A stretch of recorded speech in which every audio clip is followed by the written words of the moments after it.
And over to you Asad Umar صاحب. کیا کریں اس کو موو کریں؟ آپ ادھر آ جائیں, آپ ادھر آ جائیں, آپ ادھر آ جائیں. ویسے وہ فرق نہیں پڑتا. چل اچھا جی, جب بنیادی طور پہ جس حصے کو میں کور کروں گا وہ آج کی پریس کانفرنس کے اندر ایک بڑا حصہ اس کا جو تھا وہ اس سے تعلق رکھتا تھا کہ اداروں کا کیا کردار ہے, عمران خان اور تحریک انصاف اداروں کے بارے میں, اداروں کی لیڈرشپ کے بارے میں کیا کہتے ہیں, اور اداروں کا رول کیا ہونا چاہیے, اور اس کے علاوہ کچھ اور باتیں جن کا ذکر کیا گیا کہ کی گئی تھیں, ان کے اوپر میں کامنٹ کرنا چاہوں گا. سب سے پہلے تو عمران خان کی بات کرتے ہیں کہ وہ ان کے ذہن میں فوج کا کیا کردار ہے اور فوج کی کیا اہمیت ہے اور وہ کیا سمجھتے ہیں فوج کے بارے میں.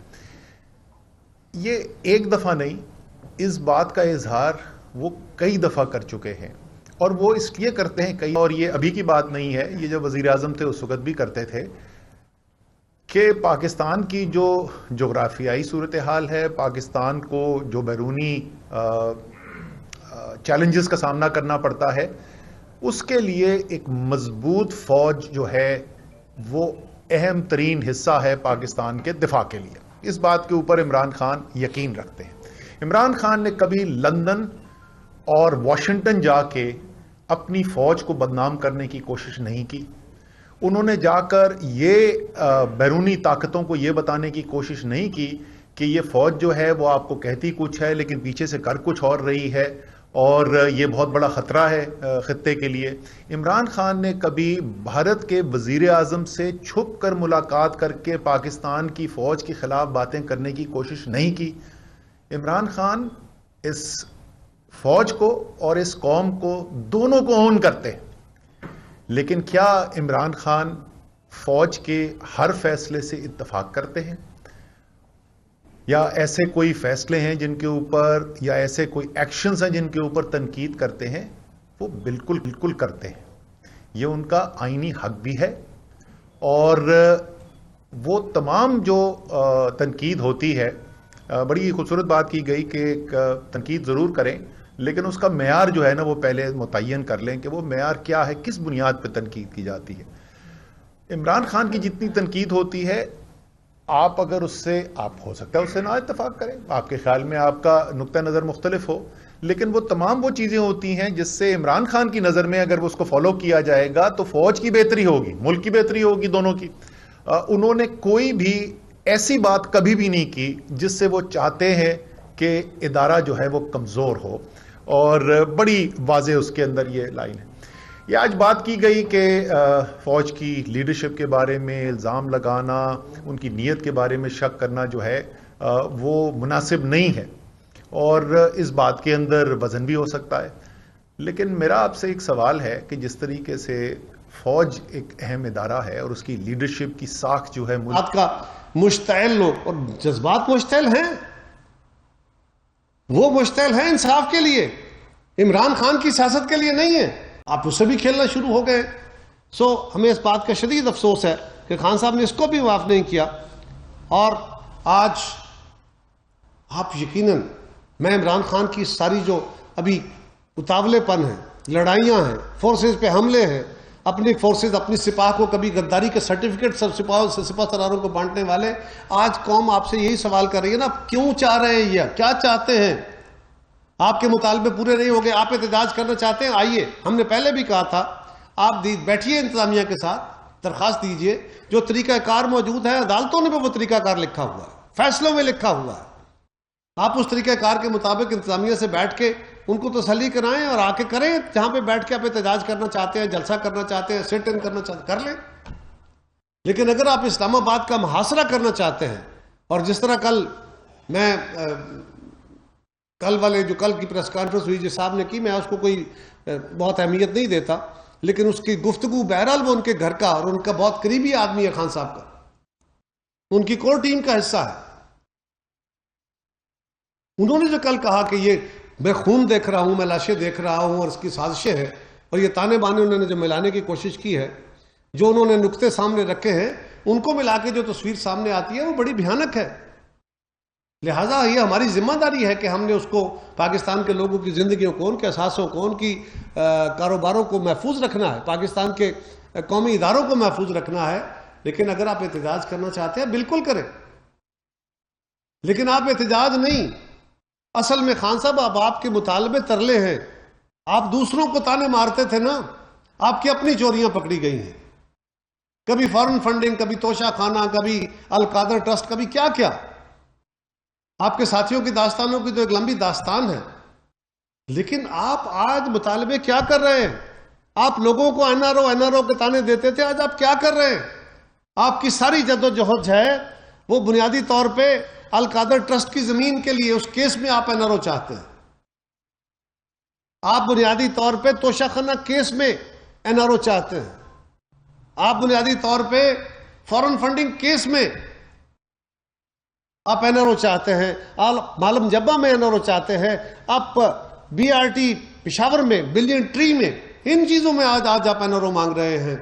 آج وقت گزر چکا، اب آپ کو این آر او نہیں ملے گا.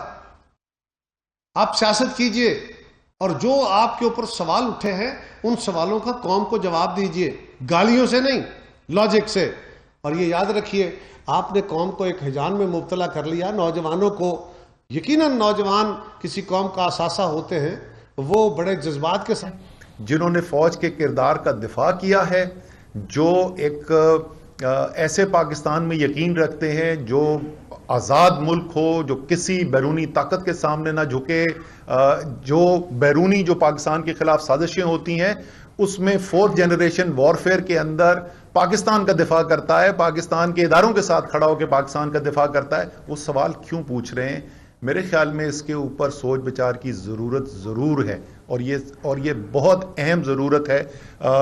شاید جب آپ اس پہ سوچ بچار کریں گے تو شاید آپ کو نظر آئے اس کے اندر کہ کچھ غلطیاں جو ہیں وہ اداروں سے بھی شاید ہوئی ہوں، معاملات کو ہینڈل کرنے کی جس طریقے سے چیزیں ہوئی ہیں ان کا رد عمل کرنے کے لیے، اور اس کے اندر آگے بہتری آ سکے. پھر یہ بات کی گئی کہ وزیر اعظم سے جس وقت بات کی گئی، انہوں نے نام نہیں لیا وزیر اعظم کا، لیکن ظاہر ہے وزیر اعظم عمران خان کی بات ہو رہی تھی کہ ان سے جب پوچھا گیا سب سے اہم چیز کیا ہے تو ڈی جی آئی جو ہیں انہوں نے کہا کہ جی ان کی نظر میں معیشت سب سے اہم چیز ہے. لیکن عمران خان صاحب نے، وزیر اعظم اس وقت کے جو تھا، انہوں نے کہا کہ اپوزیشن جو ہے وہ کیا کہہ رہے تھے، وہ اپوزیشن برائے اپوزیشن کو نہیں کہہ رہے. وہ 26 سال انہوں نے سیاست کی ہے اور ان کا یقین ہے، اور دنیا کا انٹرنیشنل لٹریچر اس بات کو سپورٹ کرتا ہے کہ جب تک قانون کی حکمرانی نہ ہو، رول آف لا نہ ہو، کرپشن کے اوپر قابو پانے کی کوششیں نہ ہوں تو ملک ترقی نہیں کرتے. ان کا یقین ہے کہ جب تک اس ملک کے اندر تمام پاکستانیوں کے لیے ایک قانون نہیں ہوگا اور قانون کی حکمرانی نہیں ہوگی، اور خاص طور پہ طاقتور عہدوں پر بیٹھے ہوئے لوگ جو کرپشن کر رہے ہیں اس پہ قابو نہیں پایا جائے گا تو پاکستان کی معیشت نہیں ترقی کر سکتی. آپ کی رائے مختلف ہو سکتی ہے، لیکن مجھے سمجھ میں نہیں آئی کہ یہ بات کرنے سے کیا اندیا دیا جا رہا تھا. اس میں تو کوئی خبر نہیں ہے لوگوں کے لیے. جو پاکستان کی سیاست جانتا ہے اس کو پتا ہے کہ عمران خان یہ بات کرتے رہے ہیں. آخری دو باتیں جو میں کرنا چاہتا ہوں اس میں سے ایک یہ ہے کہ یہ بھی کہا گیا اور بالکل درست کہا گیا کہ پاکستان نفرتوں کی وجہ سے ٹوٹا تھا. یہ بالکل درست کہا، لیکن کیا یہ سوچا گیا کہ یہ نفرتیں پیدا کیوں ہوئی تھیں؟ کیوں پاکستان دو لخت ہوا؟ وہ نفرتیں کیوں شدید نہج تک پہنچی جہاں ملک کی آدھی سے زیادہ آبادی نے علیحدگی اختیار کرنے کا فیصلہ کیا؟ ہاں اس کے اندر بیرونی سازش بھی تھی، بھارت کا بھی کردار تھا، باقی طاقتوں نے پاکستان کے خلاف جو ہے وہ بہت بڑی سازش کی، لیکن اس میں تو کوئی شک نہیں نا، جیسے انہوں نے کہا بالکل ٹھیک کہا کہ یہ نفرتوں کی وجہ سے ٹوٹا تھا. یہ اس لیے ہوا تھا کہ پاکستان کے عوام کی خواہشات پر عمل نہیں کیا گیا. پاکستان کے عوام کی اکثریت کی رائے کو کچلنے کی کوشش کی گئی. فیصلے جو ہیں وہ بجائے کہ جمہوریت کی بنیاد پر ہوتے وہ طاقت کی بنیاد پہ کرنے کی کوشش کی گئی. اسی لیے نفرتوں نے جنم دیا، اور یہ بہت اہم بات ہے. مجھے بڑی خوشی ہوئی کہ اس بات کو آج کیا گیا ہے، اور آج جو ہم صورتحال دیکھ رہے ہیں اس میں ہمیں اس کے اوپر غور کرنا چاہیے. جب تک پاکستان کے اندر عوام اور ریاستی نظام کے اندر ایک اعتماد کی فضا ہے تو انشاءاللہ تعالی پاکستان کو کوئی ٹھیس نہیں پہنچا سکتا. جتنی مرضی دشمن کوشش کر لیں, یہ بڑا تگڑا ملک ہے, بڑی تگڑی عوام ہے, اس کی تگڑی فوج ہے, اس کو انشاءاللہ کچھ نہیں ہو سکتا. ایک واحد چیز جو خرابی پیدا کر سکتی ہے, جو کمزوری پیدا کر سکتی ہے, وہ یہ کہ عوام کو نظر آئے کہ ان کی رائے جو ہے وہ پاکستان کے فیصلے نہیں کر رہی, بلکہ فیصلے جو ہیں وہ کوئی اور کر رہا ہے, بیرونی طاقتیں کر رہی ہیں, وہ طاقت کی بنیاد پہ ہو رہی ہیں. تو یہ آج کی جو باتیں کی گئی اس میں سے ایک بہت اہم بات یہ تھی. آخری بات جس پہ شاید انہوں نے ختم کیا وہ بڑی خوشائند بات تھی, اور وہ یہ تھی کہ انہوں نے کہا کہ ہمیں لانگ مارچ پر کوئی اعتراض نہیں, یہ آئینی حق ہے, پاکستان کے عوام کا آئینی حق ہے, یہ آئین کے اندر لکھا ہوا ہے. اور جیسا کہ خواہش کا اظہار بھی کیا گیا اور اس پہ کہا ہے کہ پریشر کے باوجود ادارے کا فیصلہ یہ ہے کہ اس نے اپنے آئینی کردار کے اندر رہنا ہے, تو یہ بالکل بہت اچھی بات ہے. اور اسی طریقے سے اسی آئین کے اندر یہ بھی لکھا ہوا ہے کہ عوام کا حق ہے کہ وہ اپنا احتجاج کریں, پرامن طریقے سے کریں, آئین کے اندر رہتے ہوئے, قانون کے اندر رہتے ہوئے یہ احتجاج کیا جائے. اور یہ احتجاج کرنے پاکستان کی قوم اسلام آباد آ رہی ہے, عمران خان کی قیادت کے اندر آ رہی ہے. آپ کی لا اینڈ آرڈر کی پروٹیکشن جو ہے, ریڈ زون کی خاص طور کے اوپر پروٹیکشن جو ہے, اس میں کوئی ہمیں دو رائے نہیں ہے, ضرور پروٹیکشن کی جائے. لیکن یہ خبر جو ہے, امید ہے کہ یہ رانا ثناء اللہ بھی سن رہے تھے اور یہ پی ڈی ایم کی حکومت بھی سن رہی تھی. اب یہ پاکستان کے آئین کے اندر بھی لکھا ہوا ہے, یہ پاکستان کی بہت بھاری اکثریت کی رائے بھی ہے, اور یہ پاکستان کے افواج پاکستان کے اور پاکستان کے اداروں کی رائے بھی ہے, جس کو آج پھر دہرایا گیا ہے کہ لانگ مارچ پرامن کرنے کا حق پاکستان کے عوام کو موجود ہے. اور امید ہے کہ حکومت کے جو بھی فیصلے ہوں گے اب اسی آئینی حق کے مطابق ہوں گے. بہت شکریہ جی. میں فواد چودھری سے بولوں گا. کیا اچھا جی, بسم اللہ الرحمن الرحیم. سب سے پہلے ہاں کہہ رہے ہیں سیٹ کر صحیح. اچھا جی, بسم اللہ الرحمن الرحیم. میں یہ صرف یہ بات کرنا چاہتا ہوں کہ پہلی بات تو یہ آئی ایس پی آر بھی, آرمی چیف خود بھی کئی مواقع پہ اس بات کا اظہار کر چکے ہیں. لیکن اب جب فوج کے سپہ سالار کو بھی, آئی ایس آئی کے چیف کو بھی, باقی پورے ادارے کو اگر ریگولرلی متون کیا جائے اور اب قتل کے اندر شامل کرنے کی ان کو اس طرح کی باتیں کی جائیں تو وہ کیا کریں؟ اب چاروں نہ چار یہ وقت آیا ہے اور انہوں نے اپنی وہ پوزیشن واضح کی ہے. ساتھ انہوں نے یہ بھی کہا ہے کہ یہ ہم پہ الزام کیوں ہیں, یہ انہوں نے واضح کیا ہے. اور انہوں نے یہ بھی کہا کہ ساری باتیں تو نہیں ہیں لیکن کچھ چیزیں انہوں نے ضرور بیان کی ہیں. میں سمجھتا ہوں کہ یہ نہ ہوتا تو بہتر تھا, یہ نہ ہوتا, لیکن کیا کرتے, اس کے علاوہ چارہ کیا تھا؟ سو میں نہ چاہتے ہوئے سمجھتا ہوں, میری بالکل یہ سیریس ویو ہے کہ یہ فورسز کی طرف سے پریس کانفرنس ایک آخری ہتھیار ہوتا ہے, یہ نہیں ہونا چاہیے تھا. لیکن عمران خان نے پاکستان کو اس لیول پہ مجبور کر دیا ہے, اس لیول پہ وہ لے آئے ہیں کہ اب کیا کریں, وہ ان کو مجبوراً یہ بات کہنی پڑی. لیکن میں ایک گزارش کروں گا آخر میں کہ یہ بھی ایک حوصلہ افزا بات ہے. ساری گفتگو آپ اپنے کیریئر چوائس کرتے ہیں, آپ اپنی زندگی چوائس کرتے ہیں, قومیں اپنا جو نقطہ نظر ہے یا فریم ورک طے کرتی ہیں. آپ نے فریم ورک طے کرنا ہے. کیا پاکستان کو ہم نے ایک جمہوری ملک بنانا ہے یا ہم نے برما یا جو نارتھ کوریا ہے اس کے ماڈل پہ استوار کرنا ہے؟ آدھا تیتر آدھا بٹیر نہیں ہو سکتا. پاکستان کی جہاں فوج کی لیڈرشپ کی عزت بہت ضروری ہے, پاکستان کی فوج کی عزت بہت ضروری ہے, وہیں پاکستان کی پولیٹیکل لیڈرشپ کی عزت بہت ضروری ہے. پاکستان کی عوام کے فیصلوں کے سامنے سر تسلیم خم کرنا ضروری ہے. نو کانفیڈنس موو کے بعد 2 دفعہ پاکستان کے لوگوں نے فیصلہ دیا ہے پنجاب کے انتخابات میں, اس کے بعد جو ابھی اب انہوں نے اپنی مرضی سے خواجہ آصف اینڈ کمپنی نے جو حلقے چینج کرائے تھے, 2 دفعہ پاکستان کے لوگوں نے 2/3 میجورٹی سے عمران خان کے بیانیے کو جو ہے وہ ووٹ کیا ہے, اور اس ووٹ کے اوپر بلکہ 3/4 سے 2/2 سے بھی نہیں, اس کے بعد اس کے اوپر سر تسلیم خم کیا جانا چاہیے تھا. میں جو آج ISPR کی جو ہوئی ہے پریس بریفنگ, اس پہ کافی سچی بات یہ ہے کہ دھچکا پہنچا ہے. دیکھیں نا, خواجہ آصف کی پریس کانفرنس ہوتی ہے, رانا ثناء اللہ کی ہوتی ہے. ہم پولیٹیکل پارٹی, ہم ایک دوسرے کو جواب دے سکتے ہیں, ان کو بھی دے سکتے ہیں, لیکن ہم اداروں کی پریس کانفرنسز کا جواب تو نہیں دے سکتے, نہ ہی ان کو دینا چاہیے. سو یہ احترام کا, عزت کا تعلق جو ہے یہ برقرار رہنا چاہیے. یہ عزت نہیں ہے کہ ہم کوئی جو ہے وہ اس کا جواب دینے شروع ہو جائیں اور وہ اس کے اوپر باتیں کریں. 2 باتیں کے اوپر انہوں نے بات کی, سائفر کی بات کی. شاہ محمود قریشی صاحب نے بڑی تفصیل سے سائفر آپ کے سامنے رکھا. کوئی پرابلم نہیں, ہم تو کہہ رہے ہیں اس کی تحقیقات کرائیں.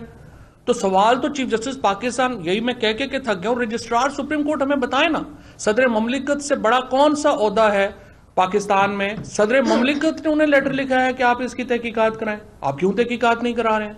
ہمیں تو سمجھ ہی نہیں آ رہی. جب ہم حکومت میں تھے, اسپیکر نے لیٹر لکھا کہ اس کی تحقیقات ہونی چاہیے. سوال یہ ہے سائفر ہے نہیں ہے, ہوگا نہیں ہوگا, ہم نے سازش گڑی ہوگی, ہم نے برا کیا ہوگا, لیکن بھائی تحقیقات سے کیوں آپ جو ہے وہ نہیں ہو رہی؟ تحقیقات کرائیں عوام کے سامنے. اور پھر ماشاءاللہ کمیشن بنتے ہیں, کبھی رپورٹیں ہی نہیں آئی ان کی ہمارے سامنے یہاں پہ جو کمیشن بنا ہے اس کی رپورٹ ہی کبھی نہیں آئی. تو ہم چاہتے ہیں ایک طاقتور کمیشن بنے جو سائفر کی تحقیق کرے اور سامنے رکھے. یہی معاملہ جو ہے وہ ارشد شریف کا ہے. ارشد شریف صاحب کے اوپر جو تھریٹس تھے یا ان کو جو دھمکیاں ملیں وہ کو خفیہ تو نہیں تھیں, وہ تو پبلک نالج میں ہے.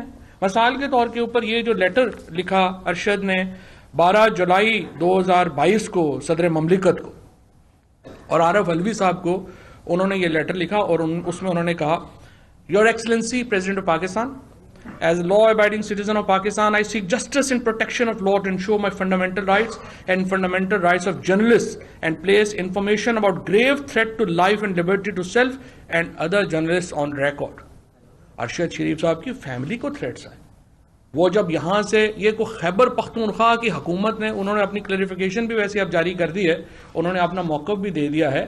خیبر پختونخوا کی حکومت کے کہنے کے اوپر وہ باہر نہیں گئے, اور وہ فرینکلی وہ باہر جا بھی نہیں رہے تھے, اسی لیے انہوں نے کوئی ویزا بھی نہیں لیا. جو لوگ بھی جرنلسٹ کمیونٹی میں ارشد شریف کو جانتے ہیں, جو بھی ان کے قریب ہیں, ان کو پتہ ہے وہ کس طرح کا بندہ تھا. وہ بڑا دلیر آدمی تھا, اور اس کو جب کہا گیا کہ آپ ویزا لگوا لیں, ویزا لگوانا ارشد کے لیے تو کوئی پرابلم نہیں تھا. اس نے کہا میں نے نہیں لگوانا.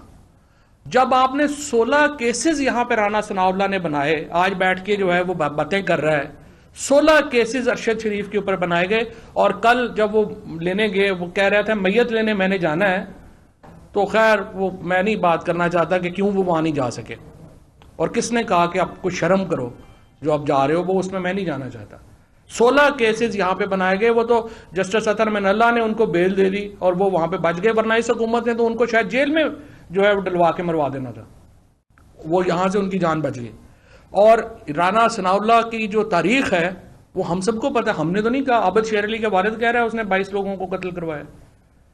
اور اس کے بعد اب انتہائی بے شرمی اور ڈھٹائی سے پریس کانفرنسوں پہ پریس کانفرنسیں کر رہا ہے. 16 کیسز یہاں پہ بنائے. اور جب یہ گئے ارشد شریف, تو عمران خان نے جب ان کو کہا, عمران خان صاحب نے مجھے خود بتایا کہ انہوں نے کہا کہ تم چلے جاؤ, تو انہوں نے جانے سے انکار کر دیا. ارشد بعد میں جب گئے, جب ان کو پاکستان میں بولنے ہی نہیں دیا جا رہا تھا, ان کے اوپر بین لگ گیا تھا کہ کسی ٹی وی پہ نہیں آنا, کچھ نہیں کرنا, وہ صرف بولنے کے لیے باہر گیا, وہ جان بچانے کے لیے باہر نہیں گیا. اس کو تو پتا تھا باہر اور اندر کا کیا مسئلہ ہے, یہاں پہ کیا پرابلم ہے. تو اس لیے پہلی بات تو یہ ہے کہ ارشد شریف کے اوپر جو ISPR نے آج بات کی بڑی خوش آئند ہے. انہوں نے کہا تحقیقات ہونی چاہیے, اور اس کے ساتھ انہوں نے جو ایک اور بات کہی ہے, انہوں نے کہا کہ جو UN کے تحت یا انٹرنیشنل جو باڈیز ہیں اس کے جو ایکسپرٹس ہیں, لوگ ہیں, ان کو شامل کیا جانا چاہیے. یہ بڑی اچھی بات ہے. دیکھیے اس میں 3 ممالک شامل ہیں. پاکستان کے اندر تو یہی تحقیق ہوگی نا کہ پاکستان سے باہر بھیجے انہیں کیوں جانے پہ مجبور ہوئے. جو زیادہ تر لوگوں کو پہلے ہی پتہ ہے کیوں مجبور ہوئے, کس نے کہا, کیسے ہوا, یہ کوئی راز نہیں ہے. اس کے بعد UAE سے انہیں جانے کے لیے کہا گیا یا نہیں کہا گیا, ظاہر ہے اس کے لیے UAE کی ہمیں جو ہے وہ چاہیے جورسڈکشن. اس کے بعد کینیا میں جو وہاں پہنچے اور وہاں پہ جو ان کی شہادت ہوئی ہے, اس کے لیے کینیا کی جورسڈکشن چاہیے. تو آپ کو 3 ملکوں کی جورسڈکشن جو ہے وہ چاہیے, جس کے لیے ایک انٹرنیشنل پروب ہونا, انٹرنیشنل انویسٹیگیشن ہونا بہت جو ہے وہ ضروری ہے. اسی طریقے سے میں یہ سمجھتا ہوں کہ جو دیکھیے جو ہمارا لانگ مارچ کا معاملہ ہے یا یہ معاملہ ہے کہ ہم نے جو اپنی ہماری پولیٹیکل سٹرگل ہے یہ ہمارا فنڈامنٹل رائٹ ہے. اگر آپ احتجاج کا حق ختم کر دیتے ہیں آپ جمہوریت ختم کر دیتے ہیں. پھر آپ جمہوریت نہیں, آپ کہیں کہ نہیں جی پاکستان میں جمہوریت نہیں ہے, ہم کوئی اور سسٹم جو ہے وہ لانا چاہتے ہیں. لیکن اگر جمہوریت ہے تو پھر دیکھیں یہ نہیں ہو سکتا کہ پاکستان کے لوگ کوئی اور فیصلہ کریں اور ہماری اشرافیہ کوئی اور فیصلہ کرے. یہ جو بلاول بھٹو جب یہاں پہ لاہور میں آتا ہے تو اس کا ورژن اور ہو جاتا ہے, اسلام آباد پہنچتا ہے پتہ لگتا ہے میرے کیس لگے ہوئے ہیں, ابو بتاتے ہیں کہ بیٹا یہ نوکری تے نال نخرا نہیں ہو سکتا, اس طرح نہ کرو. 3 دن ہو گیا معافیاں مانگی جا رہے ہیں, اینا وڈا انقلابی. بات یہ ہے یہ لوگ سارے مجبوری میں یہ جو کر رہے ہیں نا, ان کے یہ مجبوری میں کر رہے ہیں. ایک جو شہباز شریف کا, نواز شریف کا, مریم کا, سب کو کریکٹر پتہ ہے, سب کو پتہ ہے یہ فوج کے کتنے سگے ہیں. ڈان لیکس سے لے کر کے میمو گیٹ سے لے کے ان سب کا ہمیں پتہ ہے, ان کی پاکستان سے وفاداری کا بھی سب کو پتہ ہے. اس لیے فیصلے پاکستان کے عوام کو کرنے دیں. یہ نہیں ہو سکتا کہ عوام کا ہم ہوں تو جمہوریت میں, دیکھیں نا بڑی سمپل ہے, یا تو ہمیں بتا دیں جمہوریت نہیں کوئی اور سسٹم ہے چلیں ہم اس میں رہیں گے. آپ کہہ رہے ہیں کہ جی جمہوریت ہوگی لیکن فیصلے پاکستان کے اشرافیہ کے پاس ہوں گے, بند کمروں میں فیصلے ہوں گے. یہ آدھا تتر آدھا بٹیر نہیں چل سکتا. حقیقی آزادی کا جو انشاءاللہ مارچ ہے کل سے شروع ہو رہا ہے. پاکستان کے عوام اس مارچ میں ایک دفعہ پھر یہ ثابت کریں گے کہ وہ پاکستان میں جمہوریت کے ساتھ کھڑے ہیں, شخصی آزادیوں کے ساتھ کھڑے ہیں. پاکستان کا مستقبل ایک جمہوری ملک کا ہے. پاکستان کا مستقبل شخصی آزادیوں کے اوپر ہے, جہاں پہ آزادی اظہار رائے کی آزادی ہوگی, جہاں پہ ہر شخص کو بات کرنے کی آزادی ہوگی, اور وہ غائب نہیں ہو جائے گا, وہ قتل نہیں ہو جائے گا, اس کو مار نہیں دیا جائے گا. یہ وہ پاکستان ہے جس کی سٹرگل ہے, اور انشاءاللہ کل سے اس جدوجہد کا آخری فیز شروع ہوگا. شری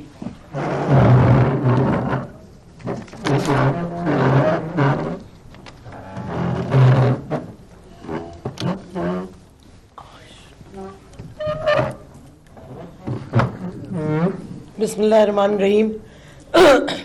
میں نے بات کرنی تھی صرف ارشد شریف پہ.